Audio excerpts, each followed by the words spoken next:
வணக்கம். நம்ம just cook சேனலை யூடியூப்பில் சப்ஸ்கிரைப் பண்ணியோ இல்லை ஃபேஸ்புக் பேஜை லைக் பண்ணியோ நீங்கள் ஃபாலோ பண்ணிக்கலாம். இந்த வீடியோவில் இட்லி, தோசை, சப்பாத்தி, சாதம் கூடலாம் வச்சு சாப்பிட்ற மாதிரி ஒரு சிக்கன் கிரேவி தான் எப்படி பண்ணுறதுன்னு நம்ம பார்க்க போகிறோம். ஒரு கடாயில் ஒரு சின்ன துண்டு பட்டை, ஒரே ஒரு ஏலக்காய், ஒரு 4 கிராம்பு சேர்த்துருக்கேன். 1 டீஸ்பூன் அளவுக்கு சோம்பு சேர்த்துட்டு அதை வாசனை வர வரைக்கும் நல்லா வறுத்துட்டு ஒரு மிக்ஸி ஜாருக்கு மாற்றிக்கலாம். இது கூடவே ஒரு 7-8 முந்திரி, 2 டீஸ்பூன் அளவுக்கு கசகசா ஊற வச்சு எடுத்துருக்கேன். 1 ஹவராக ஊறிட்டுருக்கு. அதையும் அதே மிக்ஸி ஜாரில் சேர்த்துட்டு விழுதாக அரைச்சி எடுத்துக்கலாம். அதே கடாயில் ஒரு 3 டேபிள் ஸ்பூன் அளவுக்கு எண்ணெய் சூடு பண்ணியிருக்கேன். எண்ணெய் சூடானதும் ஒரு 2 ஸ்பூன் அளவுக்கு இஞ்சி பூண்டு விழுது சேர்த்துக்கலாம். ஒரு கொத்து அளவு கருவேப்பிலை சேர்த்துட்டு இஞ்சி பூண்டு விழுதோட பச்சை வாசனை போகிற வரைக்கும் நல்லா வதக்கி விட்டுடுங்க.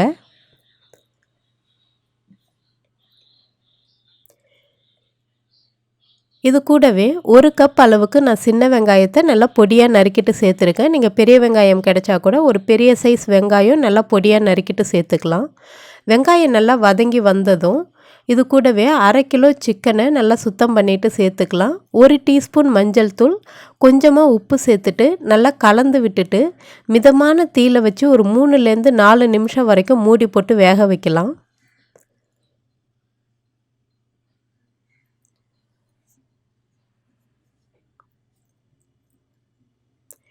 எப்போவுமே நம்ம சிக்கன் கிரேவி பண்ணும்போது இந்த மாதிரி சிக்கனை நல்லா கலந்து விட்டுட்டு ஆரம்பத்திலே கொஞ்சம் நேரம் வேக வச்சுட்டோம் அப்படின்னா கறி நல்லா சாஃப்டாகவே நல்லாயிருக்கும். இப்போது சிக்கன் ஓரளவு நல்லா வெந்து வந்திருக்கு. இதில் பொடியாக நறுக்கின தக்காளி, நான் வந்துட்டு 2 தக்காளி சேர்த்துருக்கேன். நல்லா பழுத்த தக்காளியாக எடுத்துக்கோங்க, அப்போ தான் கிரேவி நல்லாவே கிடைக்கும். இது கூடவே 2 டீஸ்பூன் வெறும் மிளகாய்த்தூள், 2 டீஸ்பூன் தனியாத்தூள், 1 டீஸ்பூன் கரம் மசாலா சேர்த்துருக்கேன். ஒரு 2 டீஸ்பூன் அளவுக்கு மிளகுத்தூள் சேர்த்துக்கலாம். மிளகுத்தூள் வந்துட்டு உடம்புக்கு குளிர்ச்சியை கொடுக்கும், அதனால் மிளகுத்தூள் தாராளமாக சேர்த்துக்கோங்க. சேர்த்துட்டு இதை நல்லா கலந்து விட்டுட்டு இதுக்கு பிறகு இதில் நம்ம தயிர் சேர்க்க போகிறோம். இது நல்லா கலந்ததும் ஒரு 2 டேபிள் ஸ்பூன் அளவுக்கு தயிர் சேர்த்துட்டு நல்லா கலந்து விட்டுடலாம். எப்போவுமே நம்ம சிக்கன் சமைக்கும்போது உடம்புக்கு வந்துட்டு கொஞ்சம் சூடு அதிகமாக்கிடும். அதனால் தயிர் சேர்த்து பண்ணும்போது அதில் இருக்கிற புளிப்புத்தன்மையும் நமக்கு கிடைக்கும். சிக்கனையும் வந்துட்டு நல்லா சாஃப்டாக்கும் தயிர் சேர்த்து பண்ணும்போது. இப்போ இது நல்லா கலந்ததும் நம்ம அரைச்சி எடுத்துருக்கிற முந்திரி, கசகசா, அந்த மசாலா கலவையையும் இது கூட சேர்த்து நல்லா கலந்து விட்டுடலாம். இந்த முந்திரி, கசகசாலாம் இந்த சேர்த்த கலவையை இதில் சேர்க்கும்போது கிரேவி வந்துட்டு இன்னுமே கொஞ்சம் திக்காக இருக்கும். இதில் இப்போ தேவையான அளவு உப்பு சேர்த்துட்டு தேவையான அளவு தண்ணியும் சேர்த்துக்கலாம். நான் சாதத்தோடு வச்சு சாப்பிட்ற மாதிரி பண்ணுறதுனால கொஞ்சம் தண்ணி நிறையவே சேர்த்துட்டு நான் வேக வைக்க போகிறேன். இதுவே நீங்கள் ரொட்டிக்கு, சப்பாத்திக்கெல்லாம் பண்ணும்போது திட்டமான அளவு தண்ணி சேர்த்துட்டு நம்ம கொதிக்க வைக்கலாம்.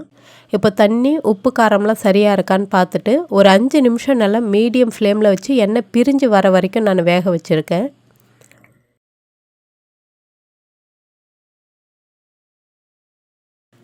இது மேலே ஃப்ரெஷ்ஷாக அரிஞ்சு எடுத்துருக்கிற கொத்தமல்லி இலையை தூவிடலாம்.